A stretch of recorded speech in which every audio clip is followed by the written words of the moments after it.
Lost Spring by Jung.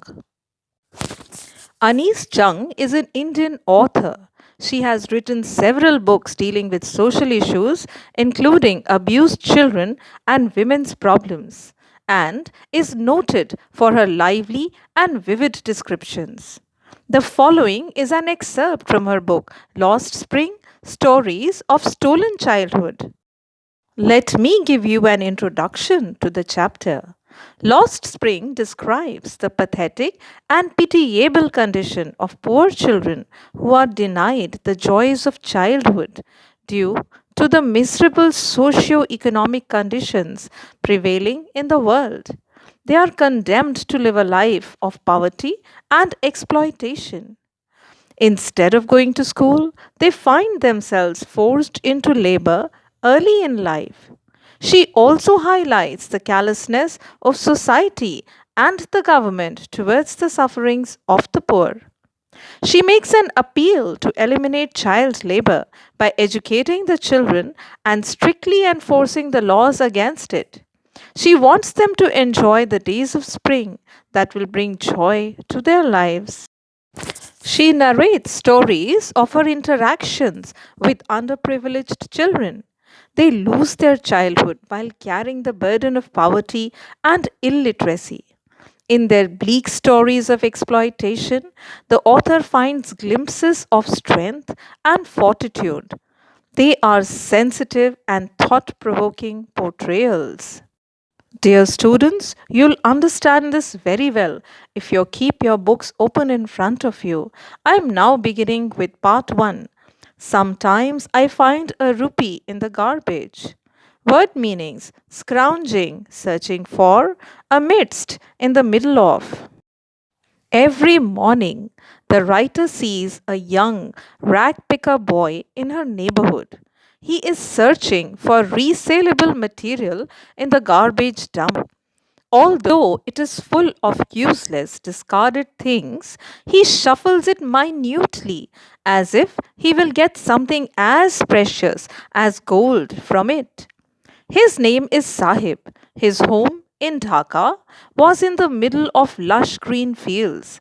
His family had left it many years ago. His mother had told him that there were many storms which had destroyed their homes and fields. So they shifted to the cities in search of gold. The boy searches for valuable things in the garbage dumps. It is referred to as gold because it is their support system and provides them with food, clothing, and shelter. It is their livelihood and a means of survival. The children hunted through the garbage heaps looking for things which could partially fulfill their dreams. Hence, it is as precious as gold for them. One day, the writer questions Sahib and asks him why he shuffles through the garbage. Word meanings: mutters, to speak in a low voice, glibly, speaking or spoken to in a confident way, but without careful thought or honesty. Hollow means meaningless. Sahib replies that he has nothing else to do other than rag picking. The writer suggests that he should go to school, but she immediately realizes that her advice is meaningless for the poor boy. He replies that there are no schools in the area where he lives. He also assures her that he will go to school when one is built near his house. She asks him jokingly that if she opened a school, would he attend it? Word meanings: embarrassed, feeling ashamed, abound, exist in large numbers. Bleak means empty. Sahib accepts that he would join her school, and after a few days he runs up to her to ask whether the school is ready. She replied that it takes a lot of time to build a school. She had meant it as a joke and never intended to open one, so she felt embarrassed. Sahib was not hurt because he was used to such false promises made by everyone around him.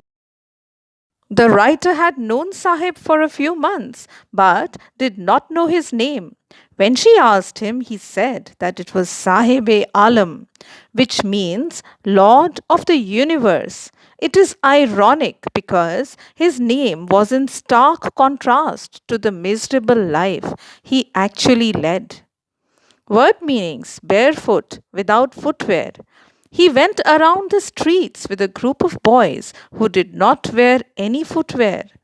When the writer asked one of them about it, he replied that his mother did not get the chappals down from the shelf.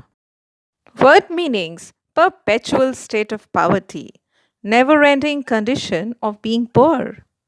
These boys have accepted their state of poverty as a part of life, but don't want to narrate sad tales for gaining the sympathy of others. While traveling across the country, she had seen many children walking barefoot in the cities as well as the villages. It was believed that they were barefoot because it was a tradition for them. But the real reason was that they were so poor that they could not even afford footwear. Word meanings desolation, the state of being empty, panting, taking short and quick breaths. The writer narrates a story told to her by a man from Udupi, which is a town in Karnataka. When he was a young boy, he would pray to God for a pair of shoes. After 30 years, the writer visited the town and the temple. Now, the place was nearly empty. The new priest lived in the backyard of the temple. A young boy was wearing a grey school uniform, socks, and shoes.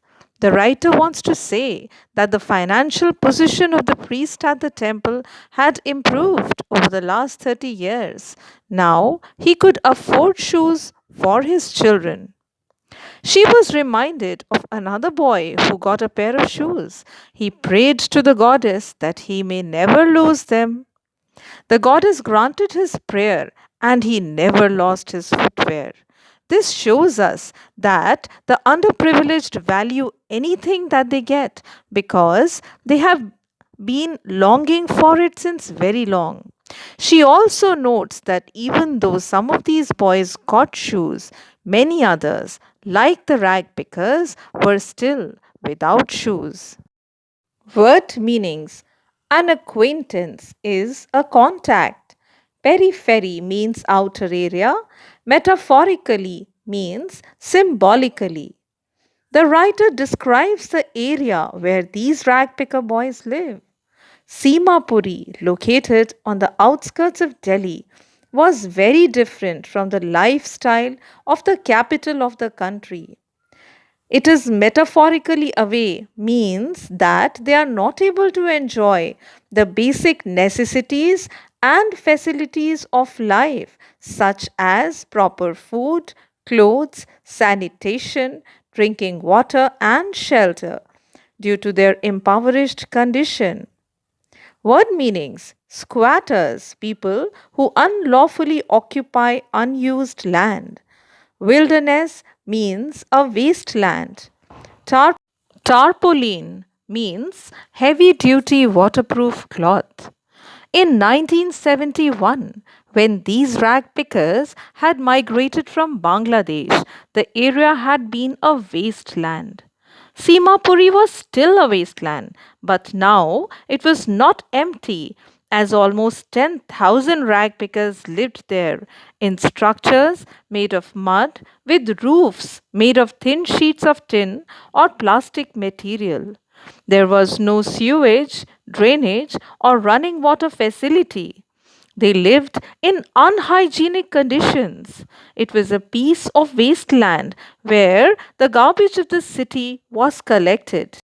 Permits refers to legal documents.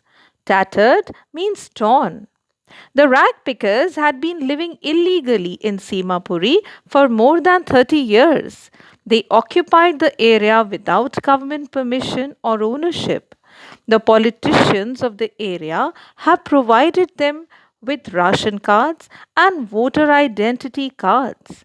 They got groceries for their family and in return they cast their votes in favor of the politician who had helped them. A group of women wearing torn saris answered why they had left their homes in Dhaka. If they were able to satisfy the hunger of their families and sleep well at night, they were happier to live in Simapuri. Their fields in Dhaka were ruined and gave them no food.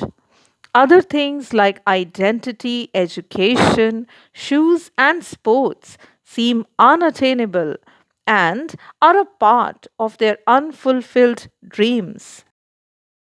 Word meaning transit homes means a temporary home. These people traveled in search of food, and wherever they found it, they set up temporary homes and started living there. Their children kept on growing there, and gradually they also started helping their parents in seeking means of survival. For them, the means of survival was rag picking. As they had been doing it for many years, they became trained at it and did it well. For them, garbage was as precious as gold. These families searched the garbage dumps and got things which they sold to fund their food. They gathered torn or damaged sheets which were used to cover the roof of their homes. These did not cover them well, but still provided them with some protection. For the children, the garbage dumps were more than a means of survival. Word meaning lighting up means show joy and happiness. Sahib was happy to say that sometimes he found a rupee and even a 10 rupee note in the dump, as one might even find a silver coin in the garbage dump. He kept on searching, hoping to find more. For the children, the garbage dump was a means of fulfilling their dreams, but for their parents, it was a means of existence by providing the basic things like food, clothing, and shelter. They had learnt out of their experience that life would not bring any wonder, happiness, or miracle in their sad lives. Word meaning content means satisfied. One winter morning, the writer saw Sahib standing by the fence of a club. He was watching a tennis game being played by two young men. Sahib liked the game but could not play it. He told the writer that he went inside when it would be closed. He was allowed to use the swings by the guard there. Word meanings discarded means thrown away. Bother means worry. Sahib was also wearing tennis shoes. They did not look appropriate with his dress, which was worn out and faded. He told the writer that someone had given him the shoes. However, she figured out that he had found them in a garbage dump. They must have been thrown away by a boy from a rich family, as he did not want to wear them any more. Probably they had a hole or two in them, due to which he did not want to wear them. But Sahib had no problem wearing them, as he could not afford anything better. He used to walk barefoot, and to wear a shoe, even with a hole, was like a dream for him. Although Sahib's dream of wearing shoes had been partially fulfilled, his desire to play tennis would never be fulfilled. One morning, the writer met Sahib, who was on his way to the milk booth. He was holding a steel container. He told her that he had got a job at the nearby tea stall. He would earn 800 rupees a month and get meals too. The writer asked him if he liked the job, as she could see that he had lost his carefree look. As Sahib was now working for someone else and was carrying his master's container, he was burdened with responsibility. Earlier, as a rag picker, Sahib would carry his own bag and was his own master. The writer noticed that Sahib had lost the freedom which he had enjoyed as a rag picker, and that made him feel sad. That is the end of part 1.